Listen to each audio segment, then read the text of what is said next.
இதோ உங்களை தேடி முதன்முறையாக வசீகரமான தொழில்நுட்பம் மற்றும் அதிவேகமான செயல்திறனுடன் UFX மொபைல்.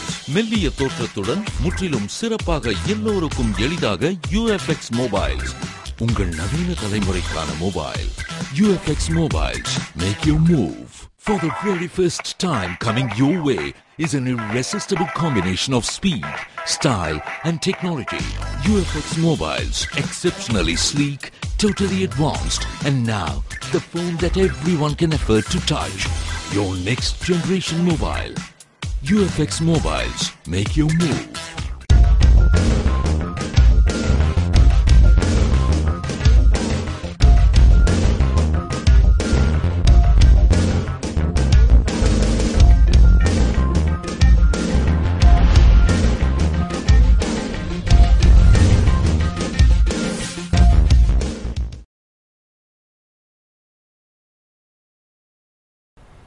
வணக்கம்.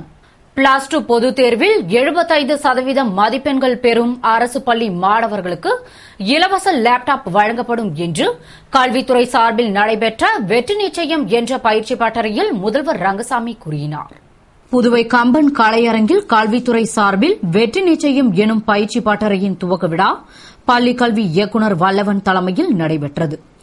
முதன்மை கல்வி அலுவலர் அனுமந்தன் வரவேற்புரையுடன் துவங்கிய விழாவில் கலெக்டர் தீபக்குமார், இணை இயக்குநர் கிருட்டினராசு ஆகியோர் வாழ்த்தி பேசிட சிறப்பு விருந்தினராக முதல்வர் ரங்கசாமி கலந்து கொண்டு பயிற்சி பட்டறையை துவக்கி வைத்து பேசுகையில், மாணவர்கள் முயற்சி செய்தால் வெற்றி நிச்சயம் என்பதற்காகத்தான் இப்பயிற்சி பட்டறை நடத்தப்படுகிறது.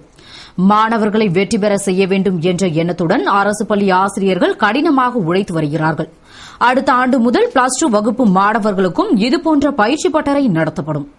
மேலும் அரசு பள்ளிகளில் பொதுத் தேர்வுகளில் 75% மதிப்பெண்களுக்கு மேல் பெறும் மாணவர்களுக்கு இலவச லேப்டாப்பும், நகரங்களில் 100% தேர்ச்சியும், கிராமங்களில் 90% தேர்ச்சியும் பெறும் பள்ளிகளுக்கு ஊக்கத்தொகையாக தற்பொழுது வழங்கப்பட்டு வரும் 1 லட்சம் 2 லட்சமாக உயர்த்தி வழங்கப்படும் என்று அறிவித்தார். அரசு பள்ளியில் படிக்கின்ற 12ஆம் வகுப்பு படிக்கின்ற பொதுத் தேர்வில் 12ஆம் வகுப்பு பொதுத் தேர்வில் 75 விழுக்காடுகளுக்கு மேல் மதிப்பெண் எடுக்கின்ற மாணவர்களுக்கு லேப்டாப், மடிக்கணினி வழங்கும். அரசு பள்ளிகளில் 100 விழுக்காடு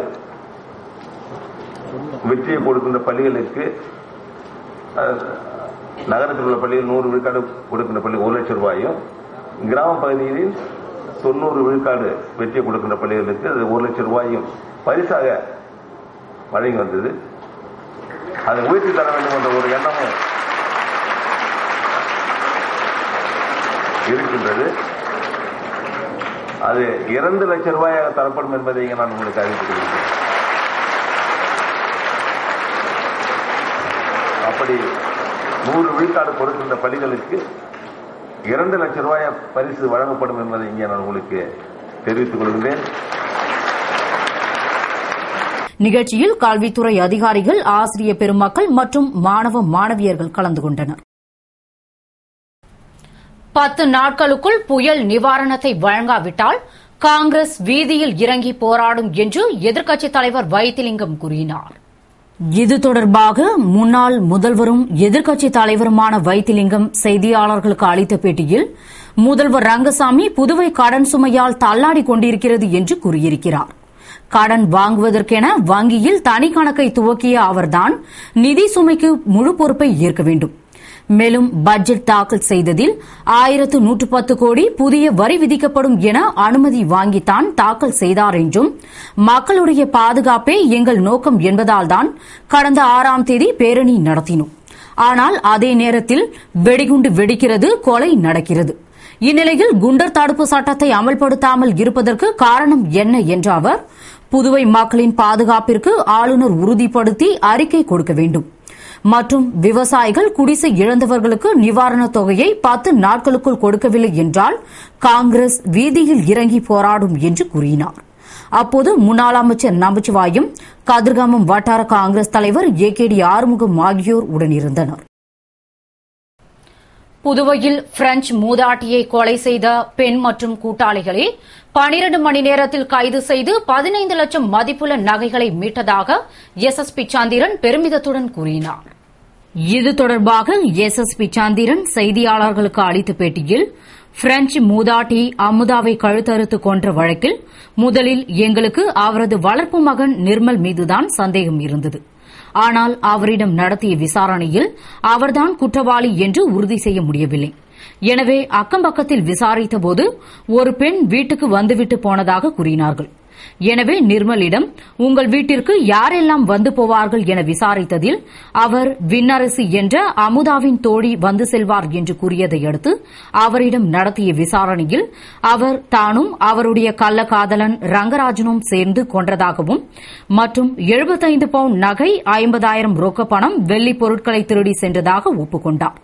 இந்த வழக்கில் எஸ்பி நந்தகோபால் தலைமையில் இன்ஸ்பெக்டர்கள் வீரவல்லபன், பாலகிருஷ்ணன் தலைமையில் தனிப்படை அமைத்து துப்பு துலக்கி 12 மணி நேரத்தில் கொலையாளிகளை கைது செய்து நகை, பணத்தை பறிமுதல் செய்தனர். இதற்காக சிறப்பாக செயல்பட்டு சாதனை செய்த போலீசாரை நான் பாராட்டுகிறேன் என்று கூறினார். +2 பொதுத் தேர்வில் அரசு பள்ளி மாணவ மாணவியர்கள் 75% மதிப்பெண்கள் பெற்றால் அவர்களுக்கு இலவச லேப்டாப் வழங்கப்படும் என்று அறிவித்த முதல்வர் திரு ரங்கசாமிக்கு தாம் வாழ்த்துக்களையும் பாராட்டுகளையும் தெரிவிப்பதாக முன்னாள் நகரமன்ற துணைத் தலைவர் திரு ஜான்குமார் கூறியுள்ளார். இது தொடர்பாக அவர் கூறுகையில், முதல்வர் திரு ரங்கசாமி புதுவையில் +2 பொதுத் தேர்வில் அரசு பள்ளி மாணவ மாணவிகள் 75% மதிப்பெண்கள் பெற்றால் அவர்களுக்கு அரசு சார்பில் இலவசமாக லேப்டாப் வழங்கப்படும் என்று விழா ஒன்றில் அறிவித்தார். இந்த அறிவிப்பு அரசு பள்ளி மாணவ மாணவிகளிடம் நல்ல வரவேற்பை பெற்றுள்ளது. அது மட்டுமல்லாது அவர்களை ஊக்கப்படுத்தியுள்ளது. மேலும் தனியார் பள்ளியில் இல்லா சலுகை அரசு பள்ளி மாணவ மாணவிகளுக்கு அறிவித்தது மாணவர்களை படிப்பில் கவனம் செலுத்தி சாதனை செய்ய வைக்கும் என்பதில் ஐயமில்லை. மேலும் பொதுத் தேர்வில் அரசு பள்ளி 100% தேர்ச்சி பெற்றால் அப்பள்ளிக்கு முன்பு 1 லட்சம் அளிக்கப்படும். தற்பொழுது அதனை 2 லட்சமாக உயர்த்திய முதல்வர் திரு ரங்கசாமிக்கு தாம் வாழ்த்துகளையும் பாராட்டுகளையும் தெரிவிப்பதாக முன்னாள் நகரமன்ற துணைத் தலைவர் திரு ஜான்குமார் கூறியுள்ளார். மின்துறையை கார்ப்பரேஷனாக மாற்றக்கூடாது என வலியுறுத்தி மின்துறை பொறியாளர்கள் மற்றும் தொழிற்சங்கங்களின் கூட்டமைப்பு சார்பில் கண்டன ஆர்ப்பாட்டம் நடைபெற்றது. புதுவை மின்துறை தலைமை அலுவலகம் எதிரில் மின் உபயோகிப்பாளர் நலன் கருதி மின்சாரம் அரசு துறையாகவே நீடிக்கவும் கார்ப்பரேஷனாக மாற்றக்கூடாது என வலியுறுத்தியும் மின்துறை பொறியாளர்கள் மற்றும் தொழிற்சங்கங்கள் கூட்டமைப்பு சார்பில் கண்டன ஆர்ப்பாட்டம் நடைபெற்றது. ஆர்ப்பாட்டத்தில் தானே புயலின் போது மின்துறையின் பணி, கார்ப்பரேஷனால் ஏற்படும் பாதக நிலை போன்றவை குறித்து விளக்கமாக உரை நிகழ்த்தப்பட்டது. கூட்டமைப்பின் பொதுச் செயலாளர் ராமசாமி முன்னிலையில் தலைவர் வேல்முருகன் தலைமையில் நடந்த கண்டன ஆர்ப்பாட்டத்தில் திரளான ஊழியர்கள் கலந்து கொண்டு கோரிக்கைகளை வலியுறுத்தி ஆர்ப்பாட்டம் செய்தனர். காவல்துறையை பலப்படுத்த கூடுதல் போலீசார் நியமிக்கப்படுவார்கள் என்று முதல்வர் ரங்கசாமி கூறினார். இது தொடர்பாக முதல்வர் ரங்கசாமி கூறுகையில், சமீப காலமாக நடைபெற்ற அசம்பாவிதங்கள் குறித்து காவல்துறையினரிடம் விளக்கம் கேட்டு பின்பு சட்டம் ஒழுங்கு பராமரிப்பில் கூடுதல் கவனம் செலுத்த வேண்டும் என்றும், ரவுடிகள் மீது கடும் நடவடிக்கை எடுக்கும்படியும், யாராக இருந்தாலும் குற்றம் புரிபவர்களை கண்டிக்க வேண்டும் என்று காவல்துறை அதிகாரிகளுக்கு உத்தரவிட்டதாகவும், சட்டம் ஒழுங்கை காப்பாற்ற என்னென்ன நடவடிக்கை எடுக்க வேண்டுமோ அதனை கண்டிப்புடன் காவல்துறையினர் எடுக்க வேண்டும். மேலும் காவல்துறையில் ஆட்கள் பற்றாக்குறையை நீக்க வரும் மார்ச் மாதத்திற்குள் 1000 முதல் 1600 வரையிலான காவலர்களை புதியதாக நியமிக்க நடவடிக்கை எடுக்கப்படும் என்று கூறினார். புதுவை கிருமாம்பாக்கத்தில் குற்றங்களை தடுக்கும் வண்ணம் மக்களிடம் விழிப்புணர்வு ஏற்படுத்தும் வகையில் துண்டு பிரசுரத்தை எஸ்பி தெய்வசிகாமணி தலைமையிலான போலீசார் விநியோகம் செய்தனர். புதுவையில் தொடர்ந்து குற்றச்சம்பவங்கள் நடந்து வருவதால் குற்றங்களை தடுக்கவும் ரவுடிகளின் அட்டகாசத்தை ஒடுக்கவும் ஐஜி சர்மா உத்தரவுப்படி காவல்துறையினர் மக்களிடையே விழிப்புணர்வு ஏற்படுத்தி வருகின்றனர். அதன்படி கிருமாம்பாக்கம் மற்றும் பாகூர் தொகுதியில் எஸ்பி தெய்வசிகாமணி தலைமையில் இன்ஸ்பெக்டர் மோகன்குமார், சப் இன்ஸ்பெக்டர்கள் கார்த்திகேயன், வாணிதாசன் மற்றும் போலீசார் பொதுமக்களுக்கு விழிப்புணர்வு துண்டு பிரசுரத்தை விநியோகம் செய்தனர். மற்றும் மக்களிடையே சந்தேகப்படும்படியாக யாராவது நபர்களை கண்டால் உடனடியாக காவல் நிலையத்திற்கு தெரிவிக்குமாறும், அவ்வாறு தெரிவித்தால் உடனடி நடவடிக்கை எடுக்கப்படும் என்றும், யாரையும் கண்டு அஞ்சாமல் துணிவுடன் செயல்படுமாறு கேட்டுக் கொண்டனர். புதுவை முத்தியால்பேட்டையில் வெடிகுண்டு வீசி கொலை முயற்சியில் ஈடுபட்டதாக 4 பேரை போலீசார் கைது செய்துள்ளனர் என்று எஸ்எஸ்பி சந்திரன் கூறினார்.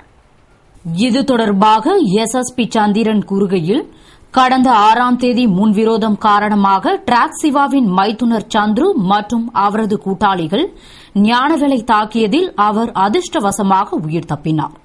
பின்னர் தனது நண்பர்களுடன் டிராக் சிவாவின் மாமியார் வீட்டை சூறையாடியதாக லட்சுமி என்பவர் அளித்த புகாரின் அடிப்படையில் இரு தரப்பைச் சேர்ந்த ரவுடிகளையும் தனிப்படை அமைத்து தேடி வந்த நிலையில் முத்தியால்பேட்டை எலிகார்த்தி, குருசுக்குப்பம் சந்துரு, தினேஷ், கார்த்தி ஆகிய 4 வரை போலீசார் கைது செய்து நடத்திய விசாரணையில் அவர்கள் டிராக் சிவாவின் தூண்டுதலின் பேரில் வெடிகுண்டு வீசி கொலை செய்ய முயன்றதை ஒப்புக் கொண்டனர். அவர்களிடமிருந்து அரிவாள், மோட்டார் சைக்கிள்களை பறிமுதல் செய்த போலீசார் அவர்களுக்கு வெடிகுண்டு தயாரித்து கொடுத்த பூமியான்பேட்டை ஆனந்த், வானரப்பேட்டை சுத்திமணி ஆகியோரை தேடி வருவதாகவும் மற்றும் முக்கிய குற்றவாளியான டிராக் சிவாவை கைது செய்து காவலில் எடுத்து விசாரிக்க முடிவு செய்துள்ளதாகவும் கூறினார். இத்துடன் செய்திகள் நிறைவடைகின்றன. வணக்கம்.